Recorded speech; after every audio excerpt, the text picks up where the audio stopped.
Ciao ragazzi, sono Sandrine e come lo sapete già, imparo l'italiano anche come te e oggi vedremo insieme come dare il tu et il lei. Wow! Alors, aujourd'hui, qu'est-ce qu'on va voir? Eh bien, on va voir ensemble comment tutoyer et comment vous voyez en italien. Pourquoi? Parce que j'ai remarqué sur le blog, sur la page Facebook et sur le compte Instagram du blog que c'est quelque chose, on a souvent du mal quand on commence l'italien. C'est comment est-ce qu'on fait pour tutoyer? Comment est-ce qu'on fait pour vous voyez? Et souvent, on a cette confusion de quand on vous voit, on utilise voi.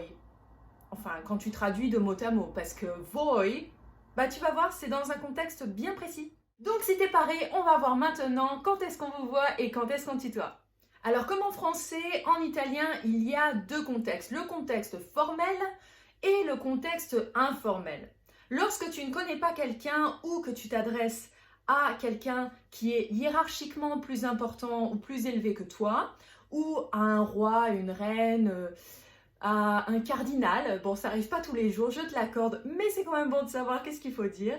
Il faut rester bien sûr dans ce contexte formel. Le contexte informel, c'est bien sûr dès que tu parles à des amis, à ton conjoint, à ta chérie, à la famille de ton conjoint, bref, c'est les gens qui forment ton cercle privé. Dans le contexte formel, tu vas utiliser la formule de politesse qui est lei si tu t'adresses à une personne. Par exemple, imaginons que tu es au restaurant et que tu veux commander quelque chose. Donc, tu parles au serveur avec cette troisième personne du singulier en lui disant, par exemple, ha delle brioche, ha delle brioche, a, ha, c'est la troisième forme du présent du verbe avere. Et c'est comme ça que tu montres la politesse en italien. Le voi, dans le contexte formel, il s'utilise quand tu t'adresses à des gens d'une grande importance comme une reine, un roi, un cardinal, le pape. Eh bien, tu diras voi. Par exemple, tu pourras dire il voi reverenziale. Dans le contexte informel, tu verras très rapidement les Italiens, ils vont te dire « Est-ce qu'on peut se tutoyer ?» Dans ce cas, ils te diront « Possiamo darci del tu ?» qui veut dire « Est-ce que nous pouvons nous tutoyer ?» À ce, si tu es d'accord, tu pourras dire « Certo !»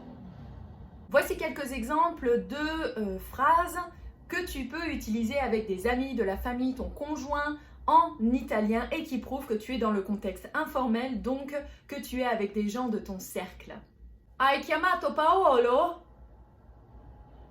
Vuoi un cappuccino o un caffè ristretto?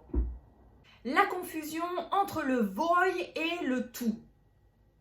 Alors, quand on veut vous voyez et qu'on réfléchit dans notre esprit de francophone, eh bien on va penser à voi tout de suite parce qu'on apprend les pronoms et vous, eh bien en italien c'est littéralement voi. Le problème c'est que ça marche pas comme ça en italien et que pour vous voyez une personne, il faut utiliser lei avec un grand L.